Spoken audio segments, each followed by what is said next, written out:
ආයුබෝවන් වේදනෙත YouTube channel එකට ඔබව සාදරයෙන් පිළිගන්නවා.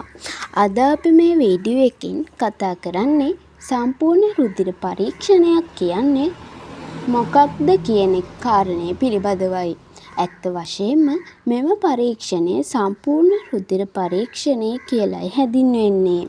මේක වෛද්‍යවරුන් විසින් බහුලව නියම කරනු ලබන පරීක්ෂණයක්. මේ පරීක්ෂණයන් කරන්නේ රුධිරයේ තියෙන රුධිරාණු ප්‍රමාණය, රුධිරයේ සෑදී තියෙන්නේ රුධිර සෛල හා රුධිර තරලයක් කියන මධ්‍ය දෙකෙන් රුධිර සෛල ගත්තොත් ප්‍රධාන වශයෙන්ම අපට වර්ග දෙකකට බෙදන්න පුළුවන්. රතු රුධිර සෛල හා සුදු රුධිර සෛල. මීට අමතරව රුධිර පට්ටිකා, රුධිර ප්ලාස්මාවක් මෙහි අන්තර්ගත වෙනවා. මෙහි ප්‍රතිශතයක් විදිහට ගත්තාම තමයි මෙම පරීක්ෂණය මගින් ඔබට ලබා දෙන්නේ.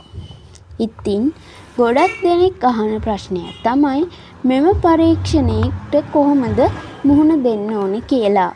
මෙම පරීක්ෂණයේ කිසිදු පෙරසූදානමක් අවශ්‍ය වන්නේ නෑ. වගේම ඕනෑම වෙලාවක රසායනාගාරයක් වෙත ගිහිල්ලා ඔයාගේ ලේ මිලිලීටර් 3ක් විතර ලබා ගැනීමෙන් තමයි සිද්ධ වෙන්නේ. ඉතින් මේ ෆුල් බ්ලඩ් කවුන්ට් කියන වාර්තාවේ තියෙන්නේ මොනවද? රුධිරයේ තියෙන හිමොග්ලොබින් ප්‍රමාණය පුද්ගලයාගේ වයස කාලය අනුව වෙනස් වෙනවා.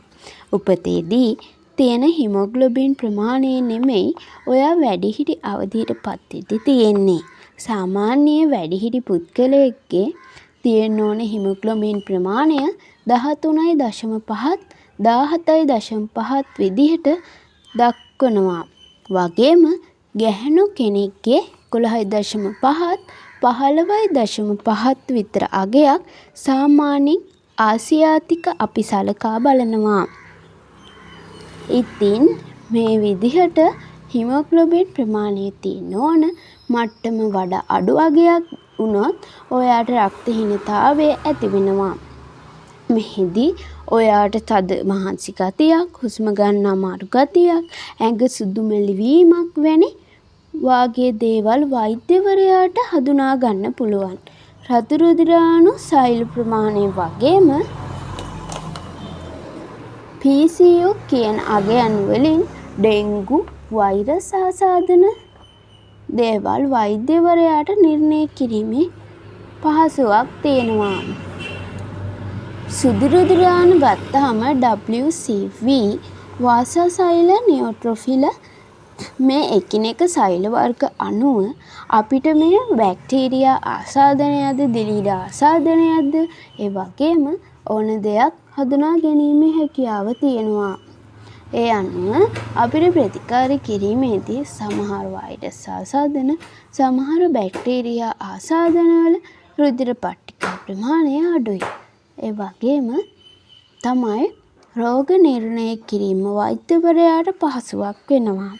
ඉතින් මම හිතනවා ෆුල් බ්ලඩ් කවුන්ට් එක මොනවද බලන්නේ, ඒ වගේම මොනවාගේ දේවල් වෛද්‍යවරයා විසින් නිර්ණය කරන ලද කරුණු පිළිබඳව ඔබට යම්කිසි අවබෝධයක් ලබා ගන්න පුළුවන් නැති කියලා. ඉතින් තවත් මෙවැනි වීඩියෝ එකකින් හමු වෙමු. එතෙක්වට සුවදායී සතියක්.